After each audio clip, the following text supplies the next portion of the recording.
आदाब, नमस्कार। आप देख रहे हैं INN चैनल। मैं हूं शेख अहमद अली। इस न्यूज़ बुलेटिन में आइए नज़र डालते हैं दिन भर की बड़ी खबरों पर।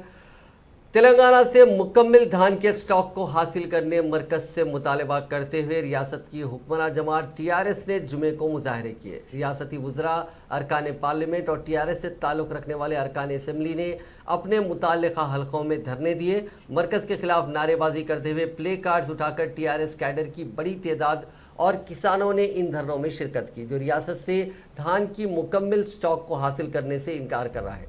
TRS के कारगुजार सदर व वज़ीर इंफॉर्मेशन टेक्नोलॉजी KT रामाराव ने अपने हल्के सिलसिला में मुजाहरे की क़यादत की। वज़ीर फाइनेंस हरीश राव ने सिद्दीपेट में मुजाहरे की क़यादत की। उन्होंने मुआदाना रवैये और रियासत को नज़रअंदाज करने पर मरकज़ को तनकीद का निशाना बनाया। हरीश राव ने कहा कि ज़राअत के शोबे में अगरचे के तेलंगाना ने बड़े पैमाने पर पेशरफ्त की है और गुज़िश्ता 7 बरसों के दौरान किसानों की बहबूद के लिए कई इक़दाम किए हैं, ताहम धान के उसूल के लिए मरकज़ का मौक़िफ़ किसानों के लिए बद्दुआ बन गया है। उन्होंने TRS हुकूमत की जानिब से किए गए इक़दाम जैसे आबपाशी प्रोजेक्ट्स की तकमील, तालाबों, नहरों की अहिया और काश्त के इलाके में इजाफे के लिए 24 घंटे बरक़ी सरबराही की तफसीलात से वाकिफ़ करवाया। उन्होंने कहा कि एहतजाज TRS के लिए नया नहीं है, क्योंकि पार्टी तेलंगाना को रियासत का दर्जा देने के लिए जद्दोजहद करके ही पैदा हुई। अगर कल हमने तेलंगाना रियासत के लिए लड़ाई लड़ी है और हमारा मकसद हासिल किया, तो आज हम मरकज़ की जानिब से हमारी रियासत से नाइंसाफ़ी के ख़िलाफ़ मुजाहरे करते रहेंगे। अगर दीगर कायदीन की बात करें तो हैदराबाद में रियासती वज़रा मोहम्मद महमूद अली और श्रीनिवास यादव ने इंदिरा पार्क के करीब धरना चौक पर धरना दिया। चीफ मिनिस्टर व TRS सरबराह KCR ने इस एहतजाज की अपील की थी। दूसरी तरफ वज़रा, अरकान पार्लियामेंट, अरकान असम्बली और अरकान काउंसिल ने अपने मुताल्लिक़ा हलकों में 3 घंटे तवील एहतजाज में हिस्सा लिया। वज़रा P अजय कुमार, इंदिराकरण रेड्डी, दयाकर राव, प्रशांत रेड्डी, निरंजन रेड्डी और दीगर ने अपने हलकों के हेडक्वार्टर्स के अलावा मुताल्लिक़ा ज़िला मुस्तक़रों पर भी मुजाहरे किए। TRS कायदीन ने मरकज़ी हुकूमत से ये पूछा कि वो पंजाब से मुकम्मल धान की ख़रीदारी कर रही है, ताहम तेलंगाना रियासत की उसी तरह की मदद से इनकार कर रही है। उन्होंने मुतालबा किया कि मरकज़ धान की ख़रीदारी पर अपना मौक़िफ़ वाज़ेह करे।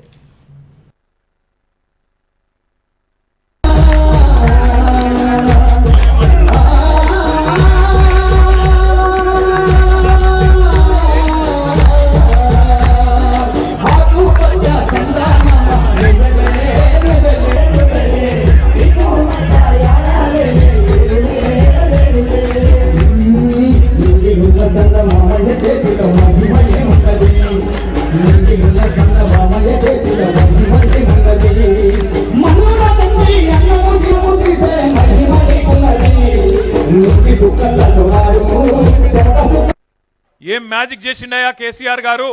ఎట్లొచ్చింది కరెంట్ అని? మనసుంటే మార్గం ఉంటది. పరిపాలించే పరిపాలకుడికి చిత్తశుద్ధి ఉంటే, పేదవారికి న్యాయం చేయాలనే సోయి ఉంటే, రైతు బాగుంటేనే రాజ్యం బాగుంటదనే ఆలోచన ఉంటే తప్పకుండా మంచి జరుగుతుంది. గతంలో ఎప్పుడు చూసినా కరువు ఉంటుండే. ఒక ఆయన ఉన్నప్పుడు పేరెందుకు తీగాని, ఒక ముఖ్యమంత్రి ఉన్నప్పుడైతే 7 ఏళ్లు వరుస కరువు. కానీ 7 ఏళ్లలో ఎప్పుడన్నా మనకు కరువు కాటకాలు వచ్చినాయో ఒక్కసారి యాద్ చేసుకోవాలి. అంటే పరిపాలించిన వాళ్ళు మంచిగుంటే, మనసు మంచిగుంటే గవి కూడా రావు, దేవుడి ఆశీర్వాదం కూడా బ్రహ్మాండంగా ఉంటుంది. కాబట్టి వానాకాలంలో వర్షాలు కూడా సమృద్ధిగా పడతా ఉన్నాయి.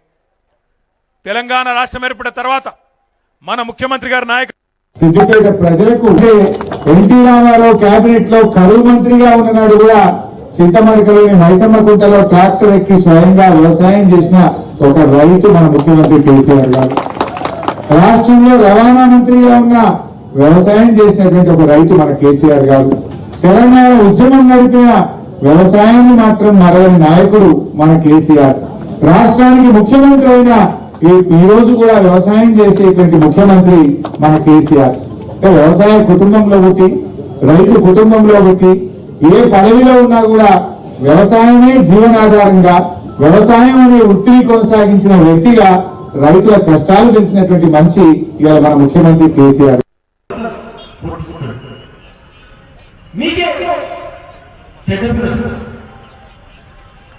రైతులకు మేమేసే ప్రభుత్వం వచ్చినప్పుడు మనం కూడా మన పరిపాలించే రాష్ట్రాల్లో మీరు ఒక చేతులు ఆలోచన చేయాలి. పక్కన మహబూబ్నగర్ జిల్లాలో మక్తల్ పక్కన రైతులు జిల్లా ఉంది. రాయచూరు ఎమ్మెల్యే మీ అధికార పార్టీ బీజేపీ ఎమ్మెల్యే బీజేపీ మంత్రి సమక్షంలో మా జిల్లాలో తెలంగాణలో జరపండి అని చెప్పి తీర్మానం చేసింది. నిజామాబాద్ జిల్లాలో పక్కన ఉన్నటువంటి మహారాష్ట్ర వాళ్ళు 25 గ్రామాల్లో తెలంగాణ జరపండి అని డిమాండ్ చేస్తా ఉన్నారు. 7 సంవత్సరాల్లో రాష్ట్ర సరిహద్దు దాటినటువంటి రాష్ట్రాల్లో మీరు పరిపాలించే రాష్ట్రాల్లో మీ ప్రజలు స్టాక్ ఉన్నాయి, రైస్ మిల్లులో స్టాక్ ఉన్నాయి. ఏది క్లారిటీ ఇస్తలేదు 2 ఏళ్ల బట్టి. అయ్యే స్టాక్ ఉన్నాయి. ఇప్పుడు వర్షాకాలంలో కూడా కొనొద్దు లెక్క ప్రకారం. అయ్యే అమ్ముడు పోలే మనం. అయితే వర్షాకాలంలో మనం ఒడ్లు కొంటవా కొనవా అనేది క్లారిటీ రైతుకి ఇవ్వలేదు కాబట్టి ఈ సంవత్సరం కూడా ప్రతి గింజ కొనాలి, రైతుకు అన్యాయం చేయొద్దని ముఖ్యమంత్రి గారు ప్రతి గింజ కొనేటట్టు ఏర్పాటు చేశారు. ఇప్పుడు కొంటాం, కానీ ఎండాకాలంలో మనకి ఇబ్బందికరమైన పరిస్థితి వస్తుంది. ఒక నిమిషం మీరు వినాలి. ఎండాకాలంలో కూడా చాలా మంది ఏమంటున్నారు, కొంతమంది రైతాంగాలు రైతులతో మాట్లాడినప్పుడు సన్న బియ్యం అన్న మీరు కొనండి. कि हिंदुस्तान आज़ाद होने के बाद जय किसान जय जवान का नारा दिया गया. 2 इंसान ऐसे हैं जो हमारे देश का रक्षा करते हैं, हमारी रक्षा करते हैं. वो होती है हमारी फौज, दूसरा होता है हमारे किसान. आज हमारे किसान का अनाज नहीं खरीदेंगे तो कहाँ डालेंगे किसान. हमारा तेलंगाना स्टेट बहुत बैकवर्ड था. हमारे पास 10 डिस्ट्रिक्ट है जिसमें 9 डिस्ट्रिक्ट बैकवर्ड डिस्ट्रिक्ट करार दिया गया था. 2014 में हमने फिर से अपना तेलंगाना वापस लिया. उस वक्त हमारे किसानों का बहुत बुरा हाल था. हमारे किसान सुसाइड करते थे. हमारे किसान ज़्यादा बहुत परेशानी की ज़िंदगी में थे. हमें अच्छा याद है 2002 में हमारे किसान यहीं बशीरबाग पर आकर धरना दिए थे तेलुगु देशम के दौर हुकूमत में. उस वक्त फायरिंग में 12 किसान शहीद हो गए थे, मर गए थे. क्या बोल के करंट हमारे 2 घंटे बढ़ के दिया जाए, 4 घंटे 5 घंटे करंट दिया जाता था. आज हमारे सीएम साहब 24 घंटे करंट दे रहे हैं और बगैर 1 पैसा लिए. जब पैसों से करंट दिया जाए, अब हमारा प्रोडक्शन बढ़ चुका है. हमारे पास 2 फसल होते हैं. एक तो बारिश की एक फसल होती है, फिर समर में एक फसल होती है. अगर सेंट्रल गवर्नमेंट हमारा धान नहीं खरीदेगी तो हमारे किसान क्या करेंगे बताएंगे आप? खुदकशी कर लेंगे, क्योंकि किसान का दारोमदार ज़राअत पर होता है और कोई ऐसी चीज़ नहीं है वो काश करने के बाद अपने घर में हिफाजत करे. बीजेपी का कहना है कि वो लोग फोर्टिफाइड राइस और रॉ राइस खरीदने के लिए तैयार है, पर ये टीआरएस पार्टी जो है वो ब्लेम गेम कर रही है करके. बिल्कुल गलत बात है. ये बीजेपी की दोगली पॉलिसी है. सेंट्रल गवर्नमेंट बोलने पर सीएम साहब ने बाज़ाब्ता किसानों से अपील किया कि सेकंड फसल में आप फली डालिए या दूसरी कोई और फसल कीजिए.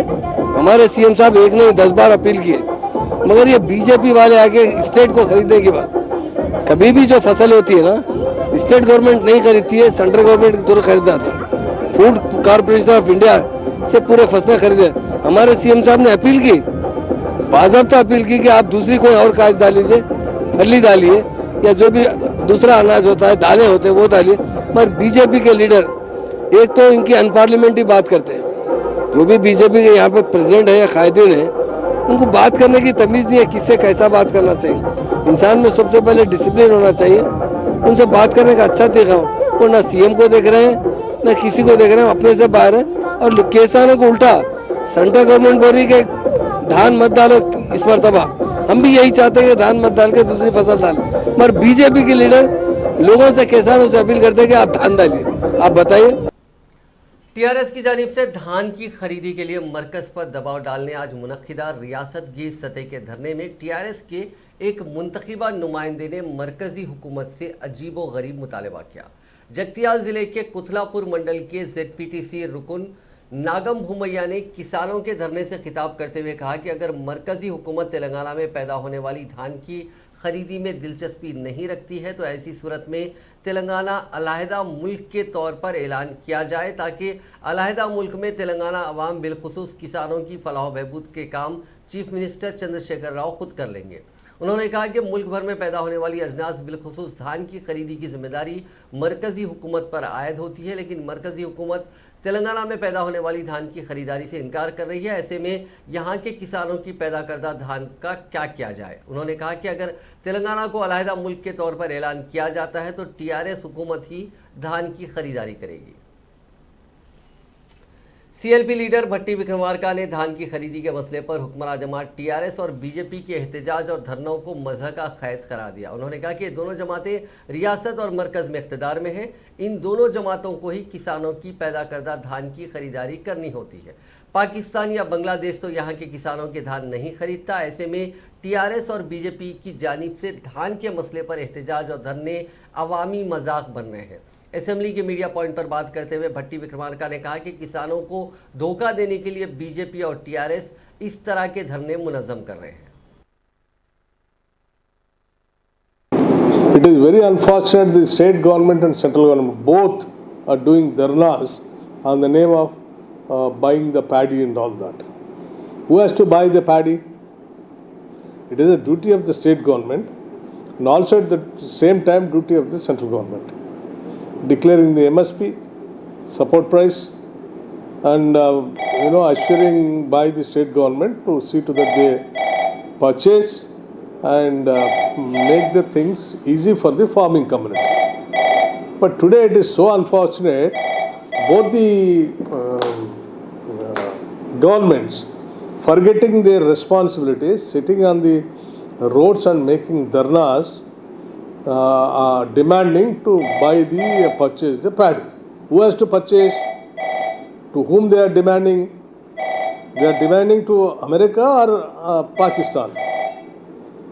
See, they have to buy either the state government or the central government. So they are forgetting the responsibility. I simply say that both the governments are playing drama and havoc against the farming community, which is totally unfair, and it is a bounded duty of the state government or central government to see to that whatever the agriculture produce comes by the farming community, they have to purchase and they have to facilitate the system for them. Earlier, we have witnessed number of governments. Never it has happened like this. The governments themselves coming and doing dharnas. For example, today in Telangana, agriculture minister, he did a dharna in front of the RDO office. Who is RDO? RDO has to report to whom? He has to report to the collector. Collector has to report to whom? Again, he has to report to the government. Who is the government? Government is the agriculture minister. Is it not a mockery? The minister sitting in front of the RDO office and making a dharna demanding to buy the produce of buy the agriculture produce like paddy and all that. So this is a mockery. That is what we have been telling the people, that these two governments, they have failed miserably to govern the state and they govern the central. So their failures, today they themselves coming and telling the people that we have failed to do or execute our duties. So this is what it is making clarity to the people. Thank you. सदर तेलंगाना प्रदेश Congress committee और रुकने parliament ए रेवंत रेड्डी ने tweet करते हुए वजीर आला चंद्रशेखर राव और police की जानिब से मरियम्मा और एस रंगैया वीरैया शेखर पर पुलिस की जानिब से हरासानी और थर्ड डिग्री इस्तेमाल करने पर तनकीद करते हुए बताया कि तेलंगाना की टीआरएस हुकूमत जब से रियासत में बरसर इख्तिदार आई है, आए दिन पुलिस जुल्म सितम के वाक़यात सामने आ रहे हैं। उन्होंने पुलिस हरासानी वाक़े की सख्त मजम्मत करते हुए वजीर आला चंद्रशेखर राव से सवाल किया कि क्या ये जमहूरियत है। नायब सदर नशीन कुल हिंद किसान कांग्रेस एम कोदंडा रेड्डी ने मरकज़ में बरसर इख्तिदार बीजेपी हुकूमत पर इल्ज़ाम आयद किया कि मरकज़ किसानों के मसाइल को हल करने के बजाय किसानों को ख़त्म करने की साजिश कर रही है। मुल्क भर में किसान गुज़िश्ता 11 महीनों से दिल्ली में एहतजाज कर रहे हैं। मरकज़ किसानों के खुद एतमादी के बहाली के बजाय उन पर अर्ज़ हयात तंग कर रहा है। कोदंडा रेड्डी ने आज INN चैनल से बात करते हुए कहा कि मरकजी और रियासती दोनों हुकूमतों का रवैया किसानों के मसाइल पर गैर संजीदा है। देखो, ये बिल्कुल डेमोक्रेटिक सिस्टम में कभी नहीं होता। आज भारत देश में केंद्र में जो सरकार है, मोदी सरकार, बिल्कुल किसानों के व्यतिरेकी गवर्नमेंट है। यहाँ का केसीआर खरीफ में एक बात बोलता, रबी में एक बात बोलता, असेंबली में एक बात बोलता, बाहर एक बात बोलता, धान नहीं दाना बोलते, प्रोक्योरमेंट करेंगे बोलते, आखिरी दाने तक कर जो खरीदेंगे बोल के बोलते। लेकिन ये बातों में दम नहीं है। पहले से हम मोदी ने क्या किया, एक आश्वासन दिया कि भारत देश के किसानों को, जो भी किसान एग्रीकल्चर करते हैं, उनको उनका आमदनी बढ़ोतरी करेंगे, दुगना करेंगे। लेकिन दुगना कहाँ किया? उन्होंने नए कानून लाए। नए कानून के वजह से किसान परेशान हैं। 11 महीने से दिल्ली में, हरियाणा में, यूपी में मूवमेंट कर रहे हैं। आज तक केंद्र सरकार से कोई अश्योरेंस नहीं मिला। वो कहते हैं, वो डिमांड करते हैं किसानों ने, देश के किसानों ने, भाई हमारे एक्ट में मिनिमम सपोर्ट प्राइस का भरोसा नहीं है, अश्योरेंस नहीं है। वो अश्योरेंस रखो, वो नहीं रखते हैं। मोदी का हाल वैसा है, यहाँ के किसान केसीआर का हालत ऐसा है। ये दोनों ने बिल्कुल ये पॉलिटिकल ड्रामा कर रहे हैं। ये बिल्कुल गलत है। हम किसानों के साथ रहेंगे। किसानों को जो आश्वासन दिए, वो आश्वासनों को, वो हामियों को हम बराबर जो है अमल हुए तक हम किसानों के साथ रहेंगे। देखो, ये बिल्कुल डेमोक्रेटिक सिस्टम में कभी नहीं होता।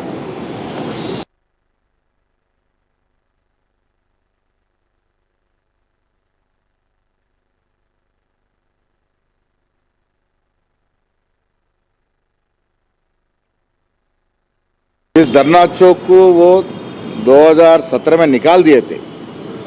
वही धरना चौक में बैठने का नौबत आई है, और वो भी किसानों के इशू पे बैठे हैं। केंद्र में बीजेपी सरकार में है, स्टेट में टीआरएस सरकार में है। फार्मर्स को और फार्मर्स का पैडी खरीदने का जिम्मेदारी सेंट्रल गवर्नमेंट पे है और इंटर स्टेट गवर्नमेंट पे है। तो सेंटर वाले स्टेट पे, स्टेट वाले पे सेंटर पे अपना डाल के फार्मर्स का दान खरीदने से एस्केप होना चाह रहे। तो कांग्रेस पार्टी डिमांड कर रही है, स्टेट गवर्नमेंट सेंट्रल गवर्नमेंट मिलके जितना भी पैडी का ग्रोथ हुआ है तेलंगाना में, पूरे के पूरे पैडी खरीदने की जिम्मेदारी दोनों सरकार पे है। ये दोनों सरकार लड़ते हुए दिखते हैं, ड्रामा कर रहे हैं। ये ड्रामाबाजी नहीं चलता है। फार्मर्स को प्रोटेक्ट करना है, फार्मर्स प्रोड्यूस कर सो पैडी को पूरे के पूरे खरीदना है। Thank you. रियासती काबीना का इजलास 14 नवंबर को मुतवक्को है। चीफ मिनिस्टर चंद्रशेखर राव की सदारत में मुनक्किद होने वाले काबीना के इजलास में कई अहम फैसले लिए जाने का इम्कान है। काबीनी इजलास में धान की खरीदी के मामले में मरकजी हुकूमत के रवैये पर नई हिकमत अमली को खतियत दी जाएगी। इसी तरह सरकारी मुलाजिमतों पर तकर्रुरात के लिए नोटिफिकेशंस की इजराई के सिलसिले में भी काबीना में तबादला ख्याल किया जाएगा। काबीना में मुलाजिमीन के वाजिबुल अदा DA की इजराई पर भी फैसला लिए जाने का इम्कान है। कौमी सलामती के मुशीर अजीत दोवल ने कहा है कि कानून की हुक्मरानी के बगैर किसी मुल्क की तामीर नहीं हो सकती। जहां लोग अपने आप को महफूज ना समझें और जहां कानून का निफाज कमज़ोर हो, रिश्वतखोरी और जानिबदारी हो। उन्होंने नेशनल पुलिस एकेडमी में तरबियत की तकमील करने वाले IPS ओहदेदारों से खिताब करते हुए कहा कि क़वानीन के निफाज के ज़रिए मुल्क की तामीर में उनको एक अहम रोल अदा करना होगा। जमहूरियत का जौहर बैलेट बॉक्स पर मुनसर नहीं है, यह अवाम की जानिब से बनाए गए क़वानीन पर मुनसर है, जिनका इंतखाब उन बैलेट बॉक्सेस के ज़रिए होता है। आप क़वानीन नाफिज करने वाले हैं। IPS के 73वें बैच के जुमला 132 तरबियत की तकमील करने वाले ओहदेदारों के अलावा भूटान, मालदीव और नेपाल के 17 ओहदेदारों ने पहले मरहले की 46 हफ्तों की तरबियत की तकमील इस अकेडमी में की है। पंजाब कैडर की खातून IPS ऑफिसर प्रोबेशनर दर्पण अहलुवालिया ने परेड की क़यादत की। मोहाली से ताल्लुक़ रखने वाली गवर्नमेंट मेडिकल कॉलेज पटियाला की MBBS डिग्री की हामिल दर्पण अहलुवालिया छठी खातून है जिसने 7 दहाइयों वाली इस एकेडमी की परेड की क़यादत की। एकेडमी के डायरेक्टर अतुल कारवाल ने कहा कि दर्पण अहुलवालिया बेसिक कोर्स पहले मरहले की तरबियत के अलावा इंडोर और आउटडोर कोर्सेज में बहैसियत मजमूई टॉपर रही है।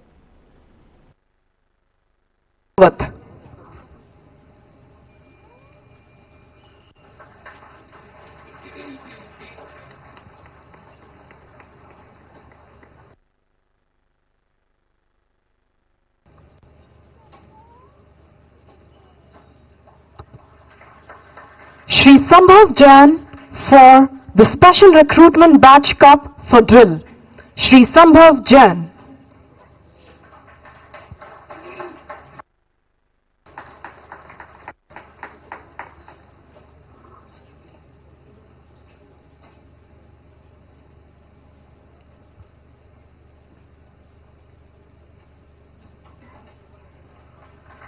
Lieutenant Pima Dorji for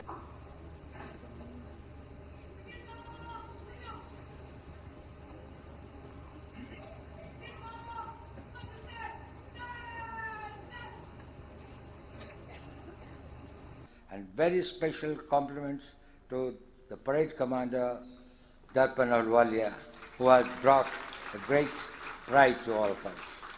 My compliments to all the members of this parade who have been excellently well and gave a great performance. But this is also an occasion to thank the trainers and the ustads who have converted you into such a good, coherent parade ground team to work so well. I think they have really worked very hard. On this solemn occasion, I congratulate all of you for what you have achieved and also felicitate for all that you are going to achieve hereafter. There is a great future beckoning you. All of you are going to be the forerunners of the future policing of this country and the destiny of this country. This is also a time for me to felicitate your families for having produced such bright young men and women who are going to serve this nation for many more decades ahead. 52 years back, I too passed out, and on this solemn occasion, let we all as IPS officers express our deep feeling of gratitude to our alma mater, the National Police Academy. Telangana Congress के रियासती सदर Revanth Reddy chief minister के ओहदे के लिए सबसे ज़्यादा पसंदीदा उम्मीदवार बन गए हैं। रेवंत रेड्डी को आइंदा चीफ मिनिस्टर के तौर पर देखने रियासत की आवाम ख्वाहिश रखती है। द ग्राउंड रिपोर्ट नामी एक इदारे की जानिब से किए गए सर्वे में इस बात का इंकशाफ हुआ है कि चीफ मिनिस्टर के ओहदे के लिए आवाम की सबसे ज़्यादा पसंदीदा लीडर रेवंत रेड्डी है। इस इदारे ने रियासत की 119 असेंबली हलकों में सर्वे करते हुए ताज़ा सियासी सूरत हाल पर आवाम की राय हासिल की है। दी ग्राउंड रिपोर्ट के सर्वे के मुताबिक फ़िलहाल रियासत में इंतखाबात मुनक़िद किए जाएँ तो टीआरएस दोबारा इख्तिदार हासिल करेगी, लेकिन चीफ मिनिस्टर के ओहदे के लिए केसीआर से ज़्यादा रेवंत रेड्डी को आवाम ने पसंद किया। रिपोर्ट में बताया गया कि चीफ मिनिस्टर के ओहदे के लिए चंद्रशेखर राव को 42% आवाम ने तायद की, जबकि रेवंत रेड्डी को 44% आवाम चीफ मिनिस्टर के तौर पर देखना चाहते हैं। मरकजी वज़ीर दाखिला अमित शाह कल यानी 13 नवंबर को आंध्र प्रदेश के 3 रोज़ा दौरे के तहत तिरुपति पहुंचेंगे। वो 14 नवंबर की सुबह नेल्लोर में नायब सदर जमहूरिया वेंकैया नायडू की जानिब से मुनक़िद किए जाने वाले एक प्रोग्राम में शिरकत करेंगे और उसी दिन दोपहर तिरुपति में मुनक़िद होने वाले सदर्न जोनल चीफ मिनिस्टर्स के इजलास में हिस्सा लेंगे। 15 नवंबर को तिरुपति की मंदिर में पूजा के बाद वो दिल्ली वापस हो जाएंगे।